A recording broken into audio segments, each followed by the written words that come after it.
अंग्रेजी सीख रहे हो तो अंग्रेजी में कितने प्रकार के वाक्य होते हैं ये भी अवश्य जानना चाहिए। आज के इस वीडियो में हम लोग बात करेंगे अंग्रेजी में कितने प्रकार के वाक्य होते हैं, मतलब टाइप्स ऑफ सेंटेंसेस जानेंगे। सबसे पहला टाइप है अफर्मेटिव सेंटेंस। अफर्मेटिव सेंटेंस वो होता है जो सकारात्मक वाक्य है।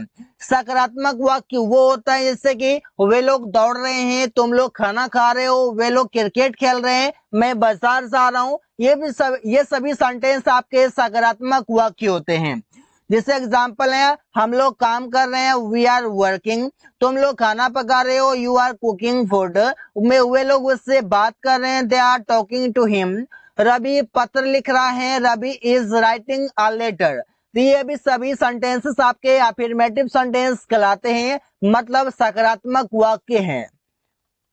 अगला है एक्सक्लामेटरी सेंटेंस। एक्सक्लामेटरी सेंटेंस वो होते हैं जिसे आप कहते हैं विस्मयादि बोधक वाक्य।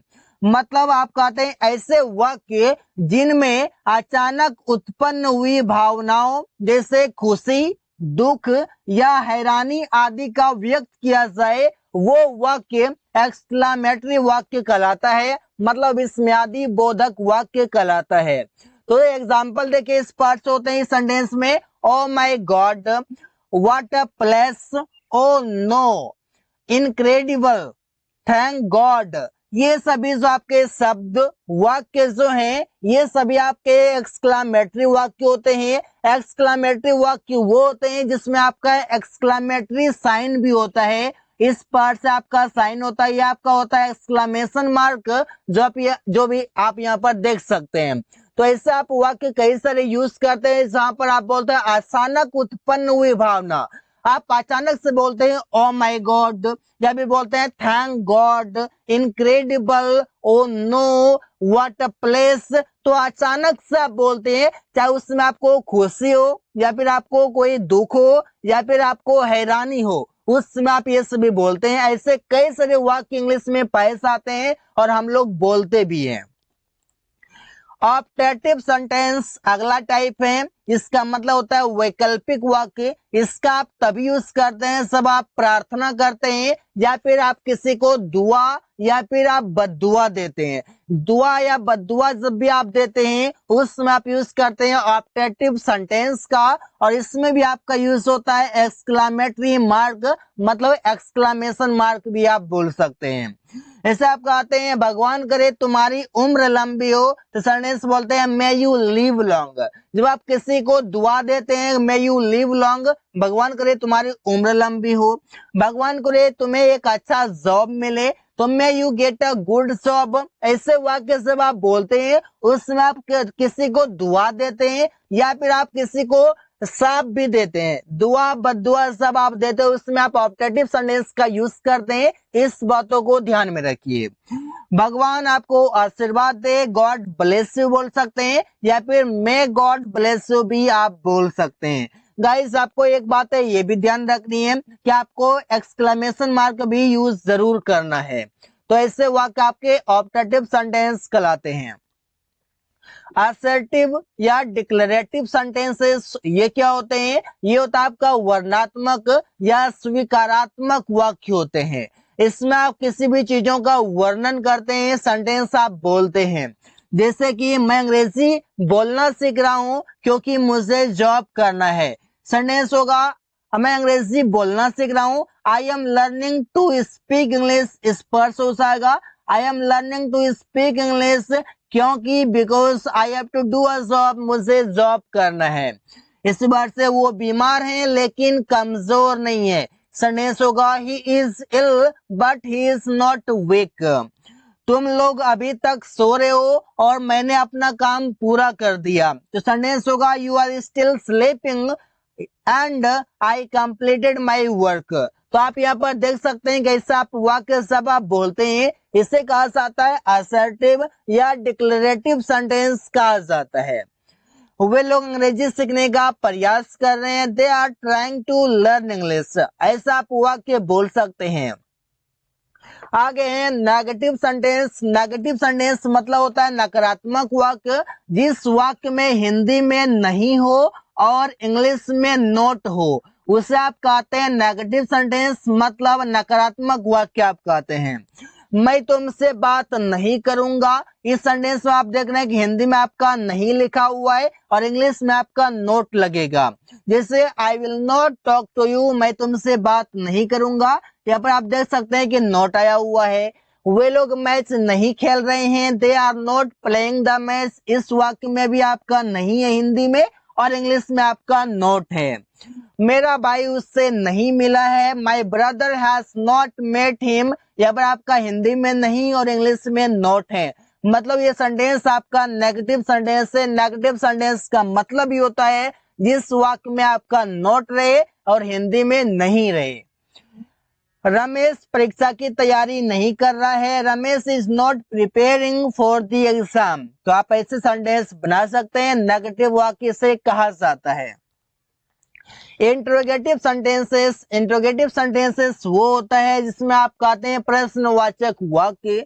प्रश्नवाचक वाक्य वो होता है जिसमें कि आप किसी से प्रश्न पूछते हैं और उस सेंटेंस में आप ऐसे क्वेश्चन मार्क भी आप लगाते हैं। इस बातों को ध्यान में रखना है। और वो सेंटेंस आपका क्या, या फिर आप बोल सकते हैं कैसे, क्यों, कहां, कब, किसे, ये सभी वाक्य में अगर रहे तो वो सेंटेंस आपका इंट्रोगेटिव सेंटेंस कहलाता है, मतलब प्रश्नवाचक वाक्य कहलाता है।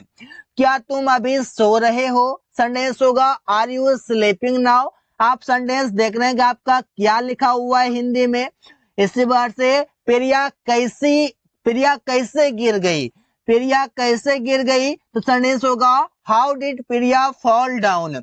आप यहाँ पर देख सकते हैं कि कैसा, कैसी, इस पर से भी वर्ड है, ये भी आपका इंट्रोगेटिव सेंटेंस है, क्योंकि इस सेंटेंस में हम क्या कर रहे हैं, प्रिया कैसे गिर गई। तो मैं ये पूछना चाहता हूँ कि कैसे गिर गई, तो क्या तुम अभी सो रहे हो, मैं पूछना चाहता हूँ कि तुम सो रहे हो या कुछ और कर रहे हो।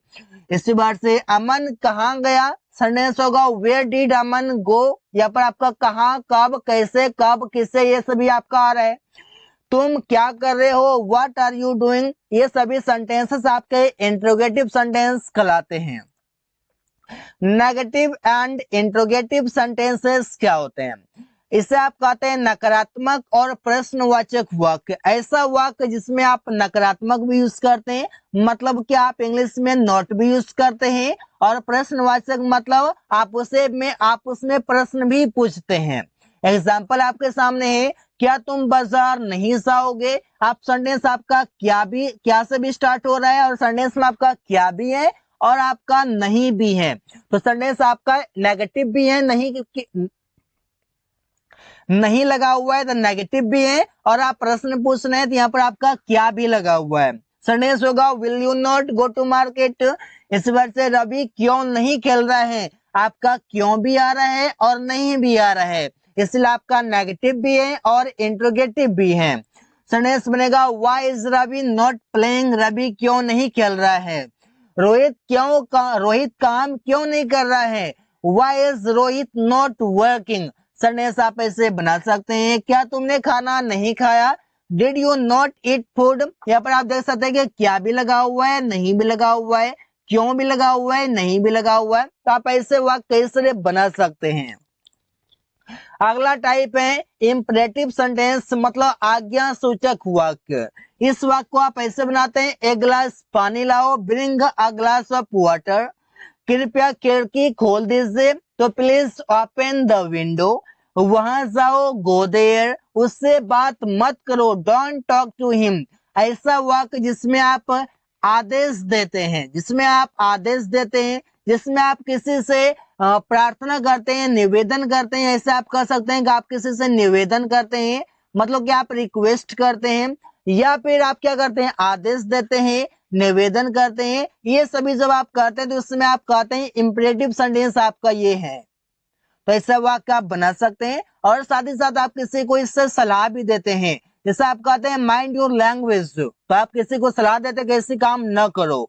तो आप कहते हैं ऐसे कई सारे वाक्य हैं जो कि आप यूज कर सकते हैं गाइस। आगे आपका कंपाउंड एंड कॉम्प्लेक्स सेंटेंस, इसको समझने के लिए आपको समझना होगा कोऑर्डिनेटिंग कंजंक्शन और सबऑर्डिनेटिंग कंजंक्शन। इसको समझना होगा कि ये क्या होते हैं, तभी आपको कंपाउंड और कॉम्प्लेक्स सेंटेंस समझ आएगा। क्योंकि ये अगर समझ गए तो ये आप समझिए आधा आप ये समझ गए। कोऑर्डिनेटिंग कंजंक्शंस वो होता है जैसे कि आपका एंड, बट, और, नोर, ऑल्सो, इधर, और, निदर, नोर, इटीसी, ये सभी आपके कोऑर्डिनेटिंग कंजंक्शंस होते हैं जो दो इक्वल रैंक के दो क्लॉजेस को जोड़ने का काम करते हैं। क्लॉजेस वो होता है जिसमें कि आपका सब्जेक्ट होता है और साथ ही साथ उसका सब्जेक्ट का एक अपना वर्ब होता है। जैसे आप कहते हैं आई गो, तो ये आपका एक क्लाउज है। कोई कहता है ही स्पीक्स, ये आपका ये क्लाउज है, ऐसा आप कह सकते हैं। इसका ये आपका ही आपका सब्जेक्ट है, स्पीक्स आपका वर्ब है। सबऑर्डिनेटिंग कंजंक्शंस ये क्या होते हैं, ये होते हैं because, if, that, although, till, before, unless, as, when, where, while, इटसे, ये सभी आपके होते हैं सबऑर्डिनेटिंग कंजंक्शंस जो दो वाक्यों को जोड़ता है। कंजंक्शन का काम ही होता है जोड़ने का, ऐसा आप समझ सकते हैं। अगर ये दोनों आप अलग अलग ध्यान रख लिए कि आपका ये है कोऑर्डिनेटिंग कंजंक्शन और ये है सबऑर्डिनेटिंग कंजंक्शन, तो फिर कंपाउंड और कॉम्प्लेक्स सेंटेंस को समझना काफी इजी हो जाएगा। समझते हैं कंपाउंड सेंटेंस क्या होता है। जिससे आप बोलते हैं ये क्या करते हैं, दो या दो से अधिक इंडिपेंडेंट क्लॉजेस होते हैं और कोऑर्डिनेटिंग कंजंक्शन से जुड़ा होता है। अब इंडिपेंडेंट क्लॉज क्या होता है, इंडिपेंडेंट का मतलब होता है किसी पर निर्भर होना और इंडिपेंडेंट का मतलब होता है किसी पर निर्भर नहीं होना, वो आजाद होना। जैसे कि आप बोलते हैं कि आप सेंटेंस से समझ पाएंगे कि एक आपका होगा इंडिपेंडेंट जिसमें कि जो किसी पर निर्भर ना हो और वो जुड़ा हो कोऑर्डिनेटिंग कंजंक्शन से। कोऑर्डिनेटिंग कंजंक्शन क्या होते हैं, कोऑर्डिनेटिंग होते हैं जैसे आपका एंड, बट, और, नोर, ऑल्सो, ये सभी आपके कोऑर्डिनेटिंग कंजंक्शंस होते हैं। ऐसे एग्जांपल है, या तो रवि या तो अमन आज बाइक खरीदेगा, तो सेंटेंस होगा इधर रवि और Aman will buy a bike today. तो आप यहाँ पर इधर रवि और Aman will buy a bike today, या तो रवि या तो अमन। यहाँ पर आप देख सकते ये सभी आपके जो कंजंक्शन है ये दोनों आपके कौन से कंजंक्शन है, कोऑर्डिनेटिंग कंजंक्शन है। इसी वर्ड से उसने मुझे पैसे नहीं दिया इसलिए मैं बाजार नहीं गया। सेंटेंस होगा ही डिड नॉट या he didn't give me money so I didn't go to market. उसने मुझे पैसे नहीं दिया इसलिए मैं बाजार नहीं गया। अब यहाँ पर आप देख सकते दो या दो से अधिक इंडिपेंडेंट, इंडिपेंडेंट का मतलब जो किसी पर निर्भर ना हो, वो अकेले भी आजाद रहे।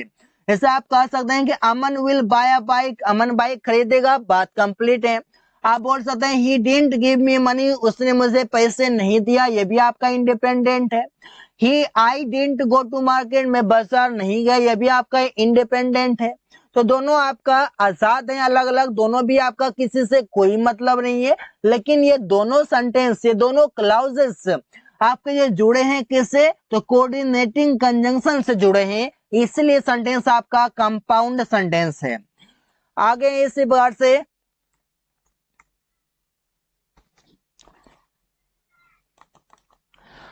मैं क्रिकेट खेलना पसंद नहीं करता हूं, या मैं क्रिकेट खेलना पसंद करता हूं लेकिन लूडो खेलना पसंद नहीं करता हूं। I like playing cricket but I don't like playing ludo. आप यहाँ पर देखिए आई लाइक प्लेइंग क्रिकेट, ये भी आपका आजाद है, और I don't like playing ludo, ये भी आपका आजाद है। ये दोनों सेंटेंस को जो जोड़ा है, किसने जोड़ा है, बट ने जोड़ा है। और बट आपके कौन से कंजंक्शन होते हैं, कोऑर्डिनेटिंग कंजंक्शन होते हैं। इसी के वजह से आपका कंपाउंड सेंटेंस है। इसका होने का क्या है, दो इंडिपेंडेंट क्लाउज हो और वो जुड़ा हो कोऑर्डिनेटिंग कंजंक्शन से। इतना याद रहेगा, सेंटेंस आप समझ जाएंगे। आगे कॉम्प्लेक्स सेंटेंस ये होता है कम से कम एक इंडिपेंडेंट क्लाउज हो और एक डिपेंडेंट क्लाउज हो और सबऑर्डिनेटिंग कंजंक्शन के साथ शुरू होता हो।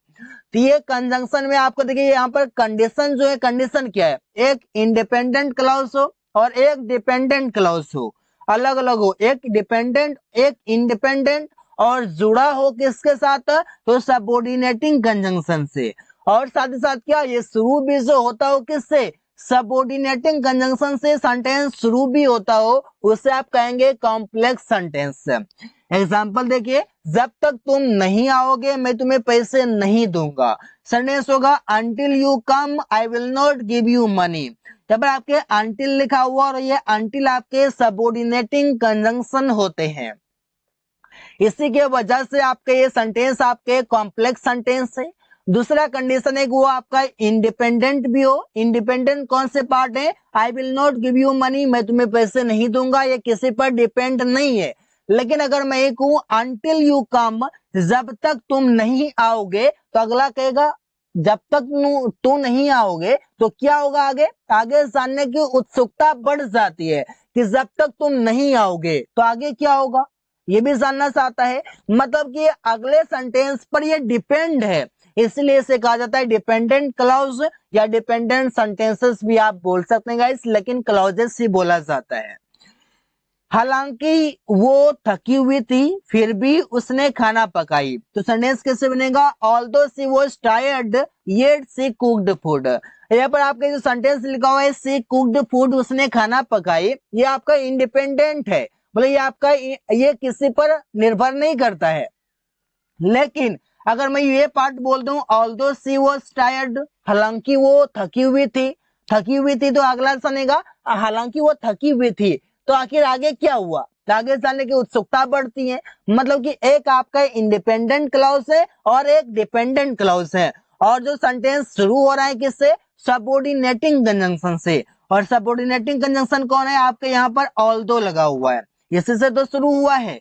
जब मैं उससे मिला तो वो हंसने लगा, सेंटेंस होगा when I met him he started laughing. क्या पता क्या आपका जो व्हेन है ये व्हेन आपके सबऑर्डिनेटिंग कंजंक्शन में आते हैं, इसी के कारण आपका ये कॉम्प्लेक्स सेंटेंस है। दूसरा कारण ये है कि ये आपका इससे स्टार्ट है और ये आपका व्हेन आई मेट हिम, जब मैं उससे मिला। अगर मैं किसी को कहता हूं जब मैं उससे मिला, तो अगला बोलेगा आगे क्या हुआ, तो मतलब बात पूरी मैं नहीं कर पा रहा हूं, बात मैं अपना पूरी कन्वे नहीं कर पा रहा हूं, तो इसी के कारण ये आपका कॉम्प्लेक्स सेंटेंस है। एक डिपेंडेंट क्लॉज, एक इंडिपेंडेंट क्लॉज, और वो आपका क्लॉज शुरू होता हो सबऑर्डिनेटिंग कंजंक्शन से। तो ये आपका हो गया complex sentence guys. I hope कि आप समझ गए। Thank you so much for watching.